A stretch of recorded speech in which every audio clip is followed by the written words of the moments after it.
Hey guys, as always, thanks for tuning in. Jay Helmsing here. Today I'm going to bring to you one of my all-time favorite carry guns that I just started carrying about 6 months ago. It is an oddball gun, and it is an oddball gun to carry. It's kind of a rare gun. Not a whole lot of them out there that I've seen, but it has been one of my favorites. And it is a compact gun that definitely shoots like a full-size gun. And I just have complete faith in it, in its reliability and in its accuracy both. And it's going to be the Beretta M9A1 Compact. So this is basically, if you're familiar with the M9A1, this is the scaled down version, the compact version, if you will, of that gun. So some of you may have trouble seeing why it's compact, and I'll try to point that out. But yeah, I'll just tell you right off the start here that this is not a very compact. So just know that going into this. But these were made in Maryland, so if you see the roll mark on there, it's made in Maryland. Believe these were made right until the time they moved the factory to Tennessee, and then they have not, the lines are not up again, so they have not been making them. For a short time, Wilson Combat was working with this platform, and you could buy a Wilson Combat Compact. They did not have the rail on there, I don't believe. I think they're just the standard version. I think it's called the 92L without the rail, but the compact 92s or M9A1s or M9s or whatever you want to call them. But they're having some issues getting a hold of the frames and parts for that, so then they transitioned, and I think now they're working mostly with the newest one, which is a Centurion frame. So it's got the shorter slide like this, but it has the full-length grip like you'd find in a full size. So a lot of different variations out there, and it's really just a shame that the market didn't run with these like they could have. And I have made some changes to this. It's not the perfect gun out of the box, but for me it can be made into darn near the perfect carry gun. So I'll try to explain that to you as we kind of get into that, and I'll tell you about the changes that I made to this gun in order to make it work for my style of carry. So we'll start out top to bottom with a review of the gun like I typically do. No surprises here really. If you're familiar with the Beretta 92 platform, this is going to be much along the same lines. There's nothing that sets this gun drastically apart, especially from the M9A1. It has the terrible hammer spring from the factory. So, super stiff hammer spring that could ignite a primer through 6 inches of mud probably, that it doesn't need to be in there. So very stiff hammer spring. This has been since replaced, but it does come with the plastic controls. So the plastic trigger, the plastic mag release, and so on that the M9A1 came with. It's the same thing on this. It comes with the standard sights, and these were 3-dot sights. I replaced the rear with the Wilson Combat kind of U-notch back here. The front sight you're just kind of stuck with. Not a lot you can do. You can put some paint in there or something, but the white dot works fine for me. This Wilson Combat sight really helped the sight picture. As long as I know that dot's right there pretty close to the center, it's going to hit pretty much where that dot is. So very, very nice, a very accurate gun. Just kind of jumping onto that really quickly. The rest of the gun, I mean, it's got the same style rail as the M9A1, so it doesn't have all the little Picatinny slots there. It's just got the one, which can kind of be a hindrance, but I'll show you what that looks like in just a moment. So just like the M9A1, only smaller, right? So as we continue with the slide here, this is just slightly shorter. You notice that the barrel only protrudes just a little bit from the slide as opposed to being out there a good ways like you're going to see on the full-size guns. So it is a little more compact, a little more blunted there and chopped off, and I'll give you a side-by-side comparison with the full-size here in just a moment. This gun has been converted over using the decocker package from Beretta. Now, as far as I know, these were not offered in a G package, at least in the M9A1 series. So if you wanted that, you'd have to add the decocker yourself, which is what I did here. They all come with the FS version, which uses this as a safety. Just definitely not my cup of tea. So if you wanted to change that out, you definitely could do that, but it's just not going to come from the factory that way. So definitely a change I would recommend, at least for the way that I carry and the style of carry I like to do. It still has the same serrations that you're going to find on the M9A1, so that nice checkering in the front and in the rear. And I'll drop this magazine out, and you can also see the beveled mag well in there, just like the M9A1. So it also has the beveled mag well that also carries over to this platform. So like I said, it's basically just a miniaturized version of the M9A1, and it's definitely not very miniaturized. The biggest drawback of the gun, we'll get into that really quickly as I show you the magazine. So the way it's designed, really, it's hard to get a grip on without the magazine in it. You can do it, but I've heard of some people that have issues if you don't remember to kind of step your pinky out when you're doing reloads, of smashing their pinky in there. So that's what one of the gripes that Ernest Langdon had with this model, was that there's just not enough real estate here if you're doing quick reloads and you don't think to move your pinky out. Now, it's something you can train, but if you shoot a lot of the full-size guns, you're probably not going to be into that mindset. So biggest drawback are these right here, these magazines. So this gun is not a super popular gun. There's just not a whole lot of them out there. You can find them popping up here and there, but just not a real common gun. Yeah, biggest drawback is this, 13 rounds. So you got 13 rounds of 9mm, and the frustrating part is that the 13 rounds fit in there very lazily. So it feels almost like you could cram a 14th in there if you really tried, and I'm sure that if the factory wanted to, they could have at least made a 14 round mag.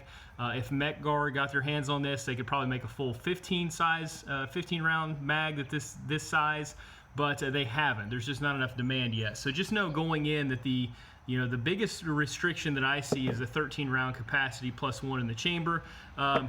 Still adequate for most gunfights, but for a gun this size, you are kind of giving up a little bit in the way of capacity for that. So you got to kind of, pros and cons, weigh it out. Is it a good enough gun in other aspects to make up for that loss of capacity?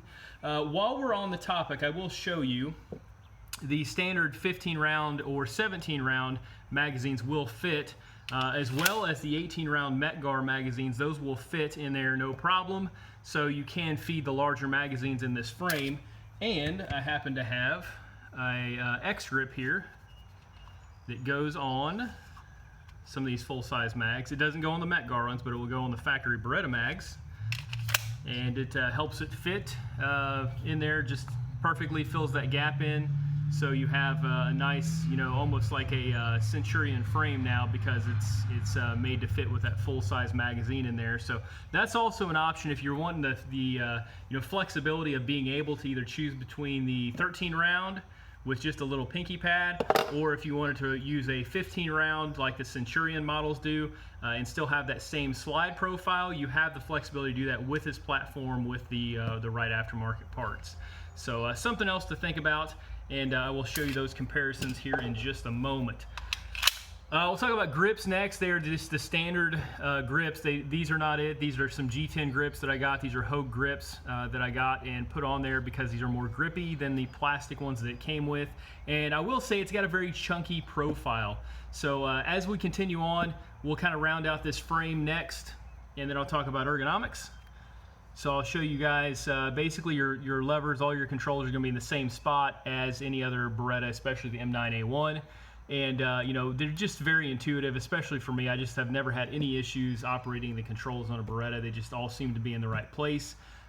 This right here is one of the plastic mag releases. I just haven't changed it out. Now the trigger, I do change out to the metal trigger. They make kits, you can do that pretty easily. But the mag release, I don't really see a need to change out. It's functional. I've not had any issues with it, and it stays recessed enough back in there that it's not going to be bumped in the holster and accidentally, pop the mag out or something, or start to pop the mag out when I need it. So I just leave that in there, but I do change make the trigger the metal one instead of the plastic one it comes with. It's just a little bit easier on your finger and a little bit more precise.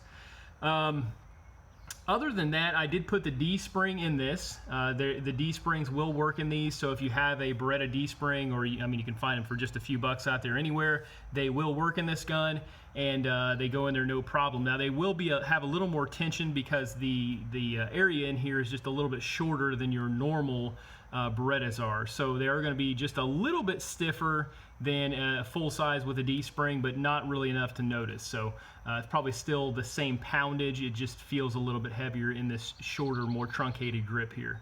So something else you should be aware of. With that said and out of the way, we'll kind of get into the ergonomics of this gun. It is a chunky grip, as I kind of alluded to before. It is not a Vertec grip, so it does kind of have that Beretta hump back here. Just the profile of it, it is just it's a big grip, and you know, don't confuse, because it's a compact, it's definitely not, you know, made for smaller statured people or anything like that. It feels just like basically a chopped off M9A1. So that, you know, at first it kind of hampered me a little bit, because you're feeling for a real chunky you know, handle basically when it's concealed. But once you're used to doing that and pulling it out and kind of getting the grip set right, there are no issues with the gun. It just is kind of a chunky grip. So, you know, definitely test one out before you commit to it, unless you know for sure you don't mind the full-size Beretta grip. But other than that, ergonomics are overall really good. I've not had any issues with, you know, placing my hand in the wrong spot or anything, or overriding the controls, or really anything at all with this gun. So that's basically a top to bottom overview. So we'll get into next, you know, the weight and whatnot, some metrics on this gun. So and we'll do some side-by-side comparisons as well. Before we do that, I would like to talk a little bit about the accuracy of this gun. I have not noticed a difference in accuracy between this gun and my full-size Berettas, which is really saying something, because I'm able to get a lot of accuracy and a lot of precision out of the full-size Berettas. So there's really nothing at all lacking in this gun that I can notice when you compare this to the full-size Berettas. It's like carrying around a full-size gun in your waistband, really. It's just a little bit easier to conceal and a little bit easier to get by with. So, you know, several of my videos out there, if you watch, or the Instagram videos, some of the more precision shooting that I've had have been done with this gun right here. So there's definitely doesn't leave you wanting anything at all in the way of accuracy. Reliability's been the same as my full-size guns as well. Zero hiccups, zero problems. Not had it, you know, not take any sort of ammo I've given it, or really given me any fits with anything. So it's also been very reliable, as I would expect in a well-maintained Beretta platform. So we'll look next at some metrics here. Let's look at some weights. And for comparison's sake, I do have a Beretta M9 here. This is my competition training model. So this is an M9, factory as factory can be. So we'll take a look at what the difference is here. Okay, so on the scales, M9A1 compact, empty magazine.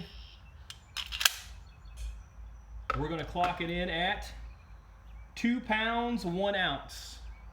2 pounds 1 ounce unloaded. So as I tell you, it is not a light gun, and it is not a compact gun as we would think of nowadays. 2 pounds 1 ounce for that. Let's see what the full-size M9 clocks in at. That's coming in at 2 pounds 1.7 ounces. So it's virtually the same weight. Now, obviously, this with the dust cover, you know, just having the straight dust cover, it doesn't have the rail on there, and that's probably the difference you're seeing in weight. So let's look at them side by side. So again, they weigh basically the same. So side by side comparison to see exactly what you're getting into here. Okay, so here we are. The beaver tails are lined up, and there you see behind there, that's the M9 sticking out. So that's the difference there you're gonna have in slides.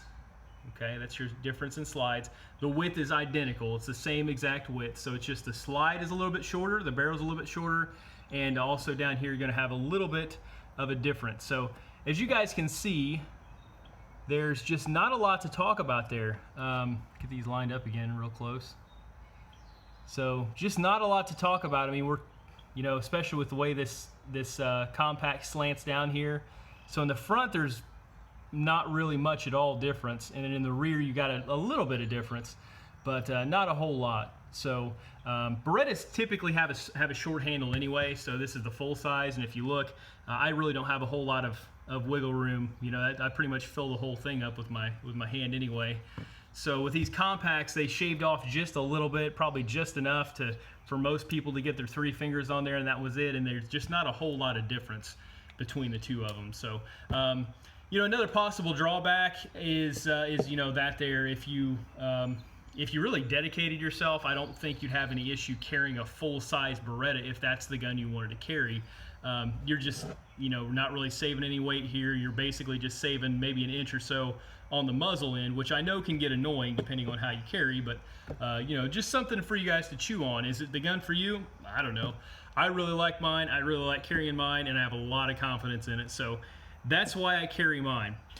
We'll talk next about accessories, and you know, this does have that M9A1 style rail on there, like I was talking about.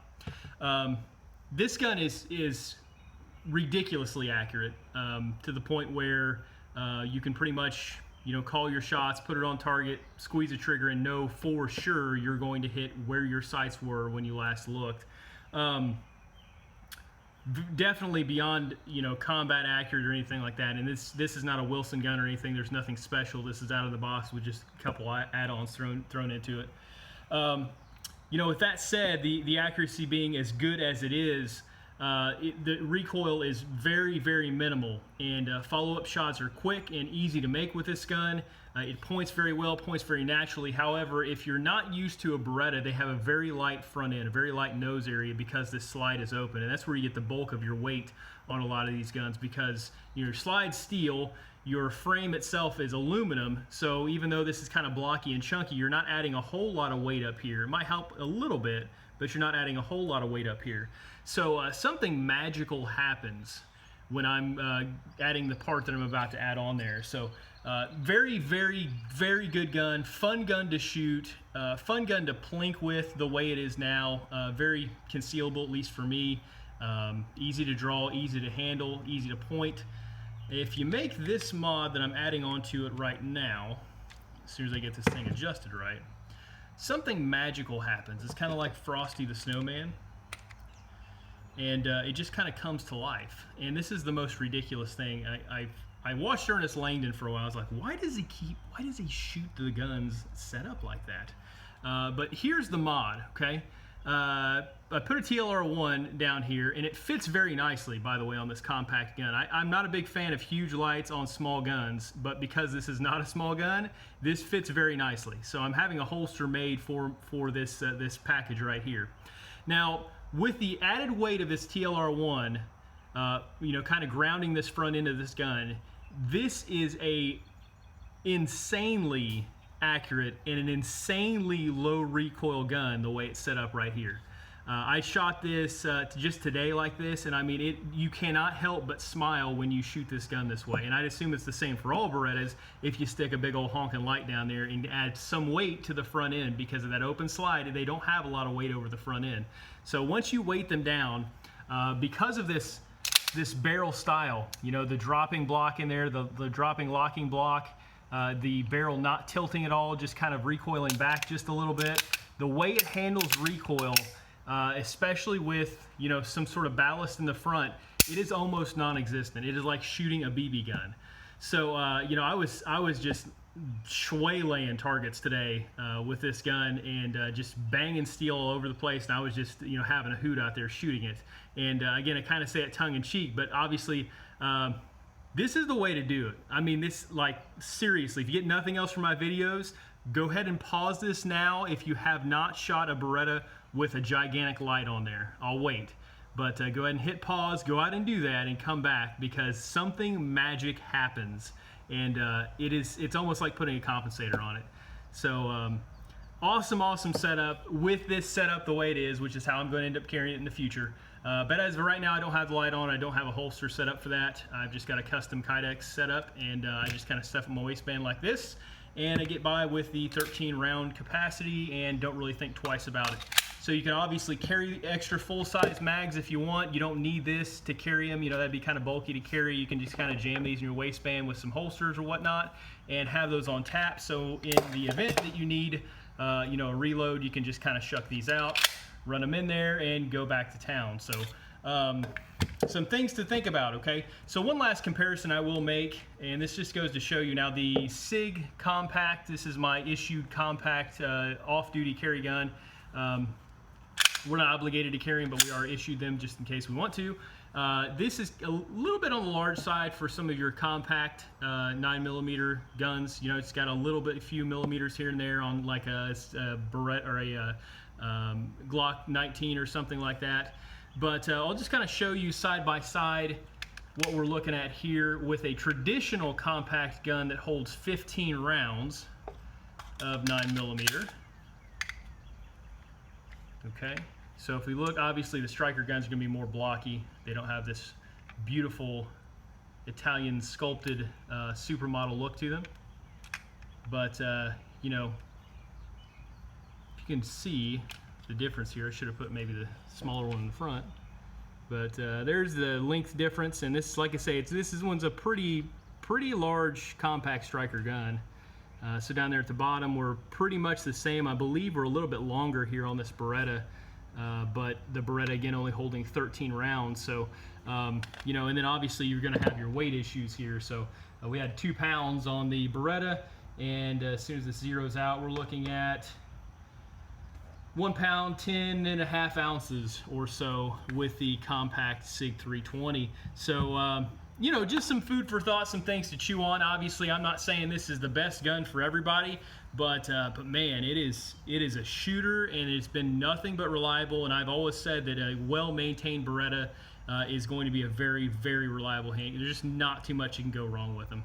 So, you know, if you stay on top of maintenance, you don't beat them like rented mules and throw them in a rack and shoot them once a year like they do in the military, you should be awesome shape as far as reliability goes. And accuracy, I really can't tout it enough. I don't know of anything else that has, you know, something I can jam in my pants. It is essentially like carrying a rifle around for the most part. I mean, it's got laser-like accuracy. So big thumbs up on that end. You know, and obviously you also have the aftermarket support now. You've got Wilson Combat supplying a lot of parts. You've got Ernest Langdon, who has been a steadfast shooter of these. You have some other guys out there who are, you know, big time Beretta guys, and they're just, you know, the parts are just coming out, and I feel like we're gaining momentum in the Beretta 92 market, which is kind of odd, you know, this late in the game to be doing that, but definitely just kind of a legacy pistol. It really is. This is like I've said before, this is like our generation's 1911. I mean, this is what we grew up in the military with. This is what you're seeing custom versions of now, and you're starting to see a lot of guys, you know, make the changes that needed to be made probably long ago, just like the 1911, like this, you know, this decocker package and all kinds of cool stuff, getting rid of the big hindrances with this gun, you know, really making it a fine firearm with, you know, zero issues. So really the only complaint that I have of this gun, aside from the 13 round capacity not being ideal, is this daggone sight. Yeah, can't replace it, can't change it. I've talked to Wilson Combat. The best you can do is drill it out and have a fiber optic insert put in there. But if you try to dovetail this slide here, they end up cracking apparently. So not much you can do unless you get your hands on one of the Wilson Centurion frames. Those do have, you know, the replaceable front sight, so you can do that. But you know, maybe someday, right? Maybe someday Beretta is going to release a different version of this, or maybe a, you know, new generation or something that has replaceable sights. And I've said for a long time, man, if they made the Vertec frame, the M9A3 compact, I would be all over that bad boy in the G model decocker version. That would be my new EDC. Okay, but until then, I will steadfastly carry this bad boy most of the time. There are other times I do kind of change it up and carry something different, but very nice gun. It's got that kind of, you know, that Italian flair to it, that kind of, you know, panache, as they'd say, carrying around some Italian steel like that. So awesome gun, especially if you spend a lot of time on the Beretta platform and you're familiar with that. You know, why not? Why not carry something you're familiar with? You can kind of manipulate with your eyes closed, and something you know is accurate and reliable, and you kind of know what's going to go wrong and what to replace, what you like, what you don't like. So 2 thumbs way up. And again, thanks for looking at my carry gun that I typically have in my waistband there. I carry it summer, winter, whatever. But guys, I appreciate your viewership. As always, I'm continually saying this, and you know, I produce these videos for you guys to get something from. So hopefully, I'm giving you just a little nugget of something to work with out there. You know, keep going to the range, keep practicing, keep training, keep learning, keep developing, and keep working on your craft. Thanks again, guys. Have a great evening.